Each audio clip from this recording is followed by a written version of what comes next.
नमस्कार दोस्तों, मेरा नाम है आशीष राठौर। आज आप लोगों के लिए एक मोस्ट अवेटेड वीडियो लेकर के आ गया हूं। दोस्तों, आप लोग काफ़ी समय से पूछ रहे थे देश की पहली हाइड्रोजन ट्रेन कहां है। तो जैसे कि आज से 4 महीने पहले आप लोगों को मैं बता चुका हूं, देश की पहली हाइड्रोजन ट्रेन आईसीएफ चेन्नई से निकल चुकी थी और दिल्ली एनसीआर पहुंच चुकी थी। तो ये ट्रेन दोस्तों अभी हाल ही में बताया गया है दिल्ली की शाकुरबस्ती यार्ड में मौजूद है। और ये एक ट्रेन नहीं है, 2 ट्रेन है। बताया जा रहा है जी मीडिया के द्वारा कि 16 कोचेस और 4 पावर कार मौजूद हैं। इसका मतलब एक ट्रेन के अंदर 8 कोच और 2 पावर कार जो लग रहे हैं उससे एक रेक बनता है, और ऐसे में 2 रेक इसका मतलब वहाँ मौजूद है, क्योंकि एक सर्विस रेडी करने के लिए 2 रेक की ज़रूरत होती है। इसलिए हो सकता है कि थोड़ा सा डिले हमको यहाँ देखने को मिला। अब यहाँ पर एक बात तो तय हो गई है, 2 रेक बन गए हैं। तो यहाँ पर जो ट्रायल है दोस्तों वो अब जल्द होने वाला है। और ट्रायल की जानकारी दोस्तों अभी मीडिया के द्वारा ये आई है, 26 जनवरी 2026 से यहाँ पर ट्रायल शुरू होने वाले हैं इस ट्रेन के जिंद से सोनीपत के बीच में। और क्योंकि इस ट्रेन का पहले से ही तय था जब ये प्रोडक्शन में थी कि ये ट्रेन जिंद से सोनीपत के बीच में ही चलेगी शुरुआत में, तो इसका जो ट्रायल है वो भी वहीं लिया जाएगा।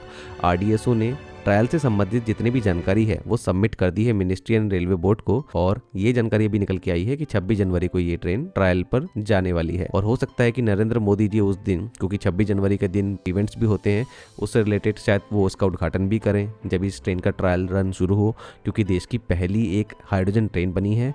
और इस हाइड्रोजन ट्रेन को चलाने के लिए जिंद में कंट्री का सबसे बड़ा हाइड्रोजन प्रोड्यूसिंग प्लांट भी बना हुआ है, जो कि 1.5 मेगावाट का प्लांट है। इस प्लांट के अंदर एक 1 मेगावाट का पीईएम इलेक्ट्रोलाइजर भी है, जो कि 420 KG hydrogen per day basis पर प्रोड्यूस करेगा। इस प्लांट में 3000 किलोग्राम हाइड्रोजन स्टोरेज की व्यवस्था भी रहेगी। और ये प्लांट पार्टनरशिप में बनाया गया है स्पेनिश कंपनी के साथ में। ये कंपनी है ग्रीन एच कंपनी। ये स्पेन और इंडिया के बीच में जॉइंट वेंचर जो हुआ है पीईएम इलेक्ट्रोलाइजर इंडिया में मैन्युफैक्चर करने के लिए, ये कंपनी मदद कर रही है भारत में। आरडीएसओ ने इस तरीके के इलेक्ट्रोलाइजर को बनाने के लिए पहले जो डिज़ाइन वगैरह किया था उसमें भी कहीं ना कहीं इन कंपनी का जो जॉइंट वेंचर था वो शामिल था। तो दोस्तों ये कंपनी जो है इसको भी आरडीएसओ ने ट्रायल के लिए जानकारी जो है सबमिट कर दी है। तो इनके ऑफिशियल्स भी ट्रायल के दौरान मौजूद रहेंगे। दोस्तों, अगर हम अपनी ट्रेन की बात करें तो हमारी जो ट्रेन बनी है ये हमारे ओल्ड डीईएमयू ट्रेन के प्लेटफॉर्म पर ही बनी है। इसकी पावर कार भी डीईएमयू के पावर कार से ही मैच करती है, क्योंकि उसी के प्लेटफॉर्म पर उसको रेडी किया गया है।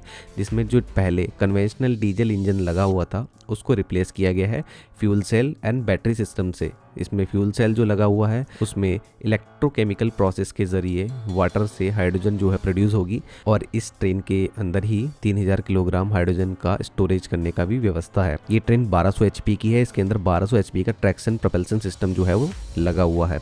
अब इसके लिए जो पावर डेवलप होगी वो यहाँ पर 2 तरह से होगी।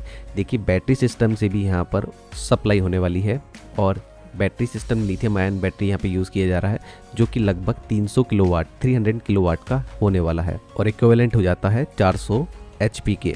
साथ में ही फ्यूल सेल जो है वो 597 किलोवाट का है अप्रॉक्स, और इक्विवेलेंट हो जाता है 800 एचपी के।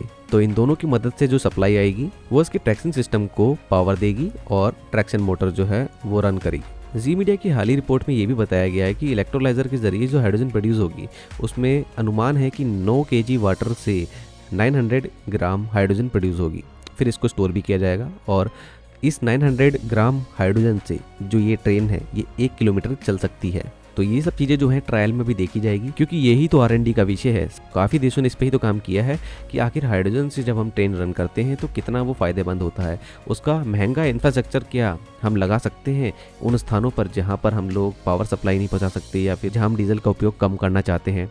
क्योंकि दोस्तों अगर ये ट्रेन चलेगी तो बताया जा रहा है 11,000 लीटर डीजल की बचत डेली होगी। और जो CO2 एमिशन है जिसके लिए सब कुछ हो रहा है आखिरकार, तो कार्बन उत्सर्जन जो है वो 2000 टन एनुअली कम होगा। तो ये सब चीज़ें तो अभी पेपर में है दोस्तों। जैसे ही ट्रायल रन होगा उसके बाद काफ़ी सारी चीज़ें जो है जानने को मिलेंगी। और एक बात जो मुझे अभी लगती है दोस्तों इसका ट्रायल रन ऐसा नहीं होने वाला है एकदम से ट्रायल रन हुआ और ट्रेन चल जाएगी। मुझे लगता है इसके ट्रायल रन का जो फेज़ होंगे वो काफ़ी ज़्यादा होंगे, ज़्यादा से ज़्यादा ट्रायल लिए जाएंगे, काफ़ी सारा डेटा जो है वो कलेक्ट किया जाएगा, किस तरीके का डेटा रहता है, कितनी हाइड्रोजन जो है प्रोड्यूस हो रही है, कितनी ज़्यादा हाइड्रोजन जो है उसकी खपत हो रही है, उसके अकॉर्डिंग हमारी ट्रेन कैसी चल रही है। और हाँ दोस्तों, इस ट्रेन की जो मैक्सिमम स्पीड है वो बताई जा रही है 150 kmph, तो 150 किलोमीटर प्रति घंटे की रफ्तार से भी ये ट्रेन चलेगी। लेकिन ये स्पीड मुझे लगता है सिर्फ ट्रायल तक के लिए ही रहेगी, क्योंकि अभी ट्रैक तो अवेलेबल नहीं है उस तरीके की जहां पर ये लॉन्च हो रही है। सो 100 से लेकर के 120-130 kmph तक के बीच में इसकी स्पीड कहीं ना कहीं रहेगी। तो दोस्तों अब कोई भी इन्फॉर्मेशन मुझे और आगे मिलती है ऑफिशियल ट्रायल को लेकर के रेलवे बोर्ड की तरफ से, आप लोगों को सबसे पहले जानकारी देने की कोशिश करूंगा। आप लोग इसके ट्रायल को लेकर के कितना उत्सुक हैं जरूर से मुझे कमेंट सेक्शन में बताइएगा।